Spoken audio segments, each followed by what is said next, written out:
On Thanksgiving Eve, 1971, a man in a business suit paid $20 cash for a one-way plane ticket. He boarded Northwest Orient Flight 305. He hijacked it. He demanded $200,000, and then he jumped out of the back of the plane into a moonless night, wearing loafers and a trench coat. 9 years later, an 8-year-old boy was building a sandcastle on a riverbank. He dug up 3 packets of rotting $20 bills. The serial numbers matched. The FBI had searched for years. The boy found what they couldn't. The money was real, the hijacker was real, but nobody can prove what happened to him. After 54 years, 800 suspects, and 66 volumes of case files, the FBI still doesn't know if he survived. The only thing he left behind, a $1.49 clip-on tie, contains 100,000 microscopic particles, titanium, bismuth, strontium sulfide, particles that point to a specialized manufacturing environment, and one independent investigator believes they point to a specific company, and possibly a specific man. This is the story of the only unsolved commercial airline hijacking in US history, and why, after 54 years, the evidence still refuses to give a single answer. November 24, 1971.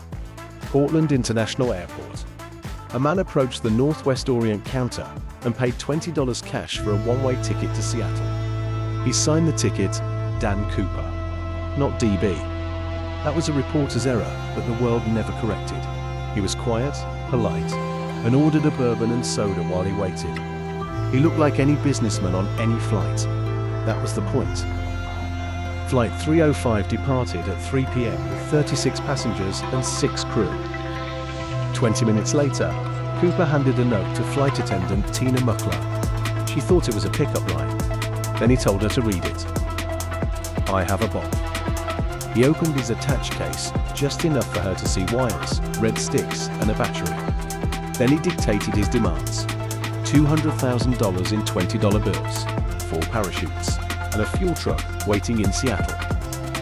The FBI opened case, Northwest Hijacking, that night. It would become one of the longest investigations in Bureau history. In July 2016, they suspended active investigation, but they never closed it. And in the last year, newly released files have shown just how much the Bureau knew, and how much they still couldn't prove. Tina Mucklow was 22 years old. She had been a flight attendant for 3 years. On November 24th, she became the person who sat closest to the most famous unknown man in America. For 30 years, she did not speak publicly about the hijacking. When researchers found her in 2010, they encountered a woman who had built a private life far from the case that had defined her early 20s. Bill Ratatsak, the first officer, still calls her a younger sister. "She just has a mild air about her," he said. "I have all the respect for Tina and how she handled it." First Officer Bill Ratatsak was 31. He would fly the aircraft manually for nearly 5 hours, an exhausting, precise task. Because COAPA demanded specific speeds and altitudes, he and Captain Donald Scott followed instructions that would have seemed absurd if they hadn't been holding 36 lives in the balance. And then there was the man himself. Mid-40s, 6'1", olive complexion, brown eyes, black hair parted on the left, a black suit with a white shirt and a black clip-on tie, horn-rimmed sunglasses. He looked unremarkable. That was the point. Tina Mucklow sat beside him at his request. She would later tell investigators he was calm, almost too calm. He explained how the bomb worked. He showed her the briefcase, and when she asked why he was doing this, he said something that would be analyzed for decades. "It's not because I have a grudge against your airlines. It's just because I have a grudge." Mucklow prayed for the passengers, for her family, for herself. And then, she said, she prayed for him. There was just a sense of peace, she recalled decades later. "I never really thought about my own mortality from that point on." The plane landed at SeaTac at 5:39 p.m. 36 passengers walked free. The ransom and parachutes were delivered. And Cooper did something unexpected. He let most of the crew go. Only Mucklow, Ratatsak, Scott, and flight engineer Harold Anderson remained. His instructions were precise. Fly to Mexico City. Stay below 10,000 feet. Keep flaps at 15 degrees. Aft stairs down. Cabin lights out. Everyone forward of first class. The crew had difficulty convincing him that only 96% of required fuel was on board. He knew refueling procedures better than some ground crew. Cooper knew something about the 727 that even some pilots didn't. It could fly with the aft stairs lowered. Boeing had tested this in 1964. The hijacker appeared to know the report by heart. How? That question would haunt investigators for 50 years. At 7:40 p.m., the plane took off again. Mucklow remained in the cockpit with the pilots. She would later say that when she finally walked into that cockpit, Ratajczak wept. It was a big relief, he recalled. She was our passive resistance to the hijacker. She was 22 years old. She had prayed for a man with a bomb, and she never got to know if he lived or died. At 8 p.m., somewhere over southwestern Washington, the hijacker did the incredible. He lowered the stairs, he strapped the money to his body, and he stepped out into a moonless night, into driving rain, into wind chill well below zero. The last person to see him was Tina Mucklow, and she never saw his face again. The jump itself took seconds. Coeber had tied the money bag shut using cord from one of the spare parachutes. He wore the Navy MD-6 backpack chute, non-steerable emergency bailout rig. He also took one of the reserve parachutes. What he didn't know, one reserve was a sewn-shut training dummy. He may have used it as an extra money bag. Flight attendant Mucklow testified she saw Cooper packing money inside a parachute container. If he used the dummy reserve as a bag, it meant he never intended to deploy it. But it also meant he was improvising, a strange contradiction for a man who had planned everything else with precision. Today, many investigators believe D.B. Cooper died in that jump. But when the FBI arrived in Reno after the plane landed, they found evidence that seemed to make that theory impossible. No body, no parachute, no equipment. And in 1980, a child would dig up something that contradicted everything they thought they knew about where Cooper landed. The plane landed in Reno at 10:15 p.m. FBI agents swarmed the aircraft. They found Cooper's tie on seat 18 East, his tie clip, 2 unused parachutes. One had been unpacked, 3 shroud lines cut from the canopy. Cooper had inspected his equipment. He was cautious, methodical, and then he had vanished. The search was immediate and massive. Ground crews, helicopters. The Air Force even loaned the FBI and State Route 71 Blackbird. 5 passes over the suspected drop zone. Poor visibility. Nothing. Not a footprint. Not a torn piece of fabric. Not a single bit. For a man who had just jumped into dense forest in a suit and loafers, the absence of evidence was itself a puzzle. Witness descriptions varied. Some said olive complexion, Latin appearance. Others said white male, about 50. The iconic FBI sketch was a composite of conflicting accounts, a face built from fragments, like the case itself. By February 1972, the FBI had investigated 325 suspects, eliminated 220. The net widened to over 800. Richard Floyd McCoy Jr., a Vietnam veteran who hijacked a United flight in April 1972 using an identical method, was seriously considered. The Bureau even altered his photo to add Cooper's sunglasses, but witnesses said no. Physical descriptions didn't match, and McCoy had an alibi, placing him in Utah. 9 years passed. On February 10, 1980, 8-year-old Brian Ingram was smoothing sand for a campfire on Tenor Bar, 20 miles from Vancouver, Washington. His arm brushed something in the sand. He dug it out. 3 packets of rotting $20 bills. The serial numbers matched. The money was buried 3 inches to 3 feet deep. Some bills were the size of business cards, others were black with decay. But they were arranged in the same order as delivered in 1971. The FBI's site coordinator said it may have washed up, but not recently. An 80-year-old fisherman said he'd been on that beach for 10 years and never seen it. The money contradicted the drop zone. It contradicted the timeline. It contradicted everything. Brian Ingram became the only person to ever profit from D.B. Cooper's crime. $2,760, awarded in 1986. He sold 15 bills at auction in 2008 for $37,000. But the family paid a price. "My husband lost 1.5 days of pay," his mother told reporters. "We've gone in the hole as the result of this." The case became a culture. The Ariel Tavern held annual D.B. Cooper parties starting in 1976. Citizen sleuths formed the Cooper research team in 2009. Eric Ulis founded CooperCon. In 2024, McCoy's children claimed their father was Cooper and produced a parachute. The FBI tested it. In December 2025, they returned it without announcing a conclusion. The case breathes. And newly available files have shown just how deep the investigation ran. The tie, a $1.49 J.C. Penney clip-on, discontinued in 1968. Left on seat 18 East. For decades it seemed like nothing, a discarded accessory. Then, in 2009, a team of citizen sleuths looked closer. 100,000 microscopic particles, unalloyed titanium, bismuth, antimony, cerium, strontium sulfide, aluminum, spiral aluminum chips consistent with lathe and drill presswork. These were not simply ordinary household debris. Many of the particles were consistent with industrial or occupational environments. Evidence board. What the physical evidence actually shows. Documented. Money, $5,800 found 1980. Tie, 100. 00 plus particles. Witness testimony. Multiple crew accounts. Supported inference. Flight knowledge. 727 aft stairs. Parachute choice. MB6 Navy rig. Theory.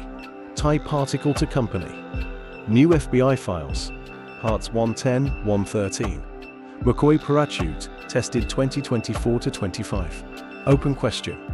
Do the particles point to a specific person? The drop zone itself was miscalculated. For years, the FBI searched the wrong area. In 1971, Captain Scott determined the flight path was farther east than initially reported. Continental Airlines pilot Tom Bohan, flying 4 minutes behind Flight 305, noted the FBI had recorded wind direction incorrectly. The recalculated drop zone, the Washougal River watershed. FBI agent Ralph Himmelsbach later wrote, "If I were going to look for Cooper, I would head for the Washougal." In 1980, Mount St. Helens erupted. The FBI believes any remaining physical clues in the original search area were probably destroyed. The mountain took evidence with it, and the money found that same year on a riverbank 20 miles from the recalculated drop zone became the only confirmed physical evidence that Cooper or his money ever touched the ground.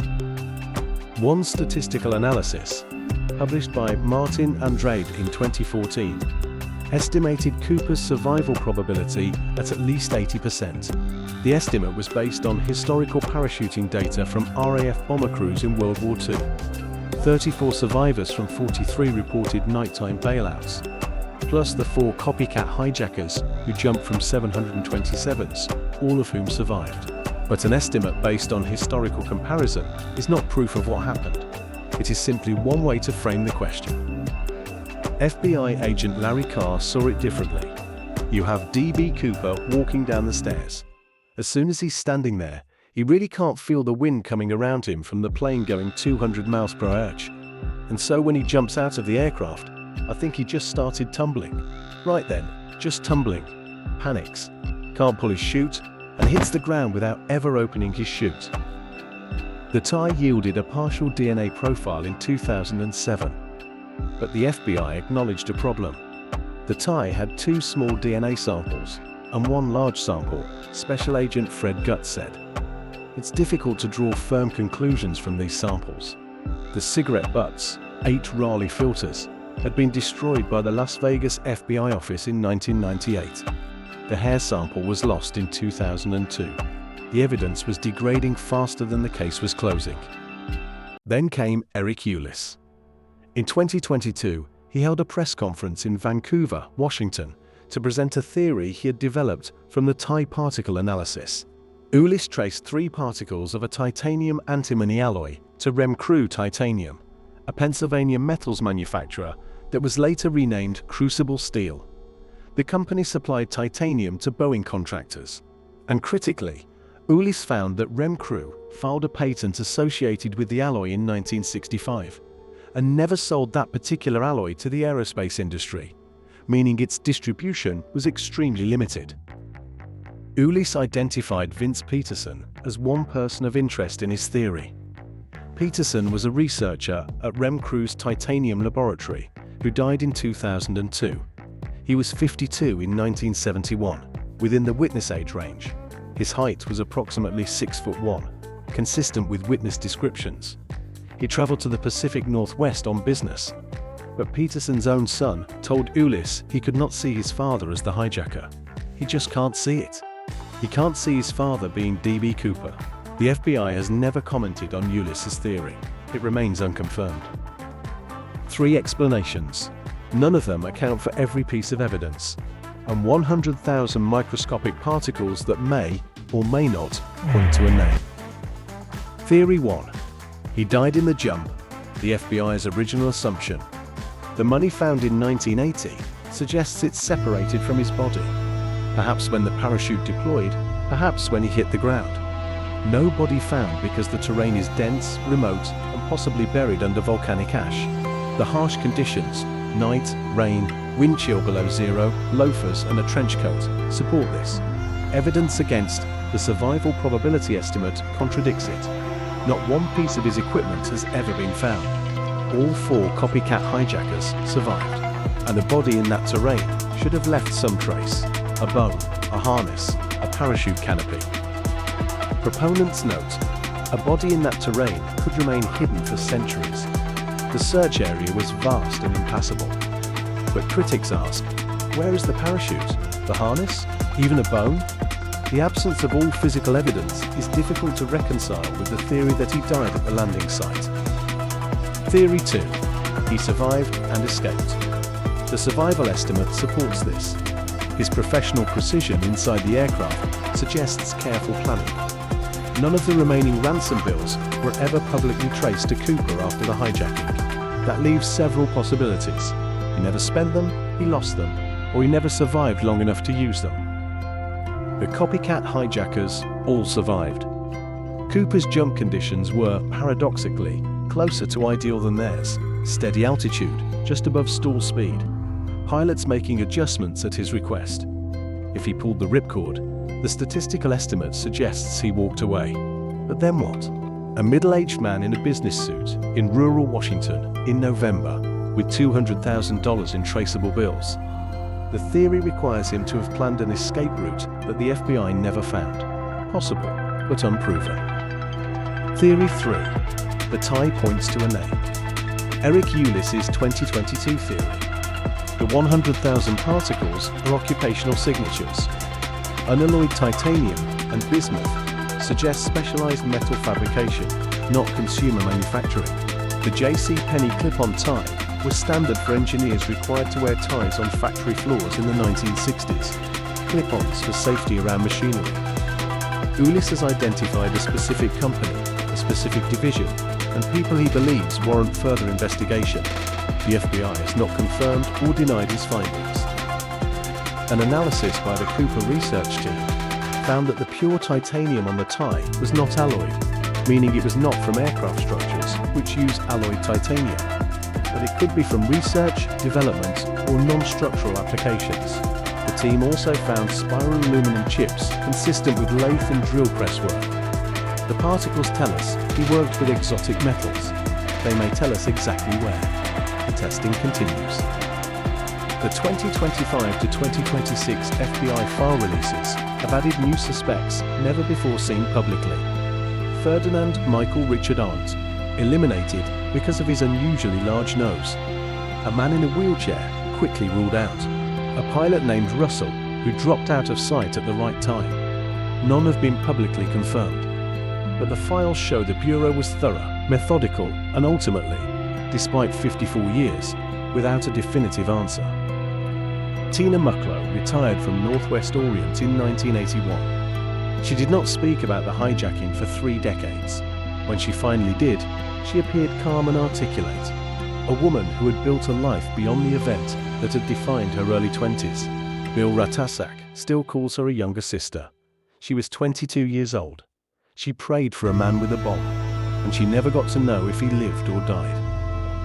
Perhaps the most unsettling fact isn't that a man jumped out of a plane with $200,000. It's that after 54 years, 800 suspects, 66 volumes of case files, and 100,000 microscopic particles on a $1.49 tie, nobody can say with certainty whether he pulled the ripcord, whether he walked away, or whether he is still buried somewhere in the Pacific Northwest, under ash and roots and time, holding a secret that even the FBI couldn't find. Here is what we actually know. He hijacked the aircraft. He received the ransom. He jumped. The money was partially recovered. His tie was recovered. No confirmed body was found. No confirmed identity was established. Everything else, survival, identity, motive, fate, is theory. And that distinction matters. Because in a case built on decades of speculation, the evidence is the only thread we can trust. Some stories stay buried. We dig anyway. And if you think D.B. Cooper is the strangest aviation mystery ever, subscribe and tell me which Cooper theory you believe. I read every single one. Vanished threads. The money was found. He wasn't.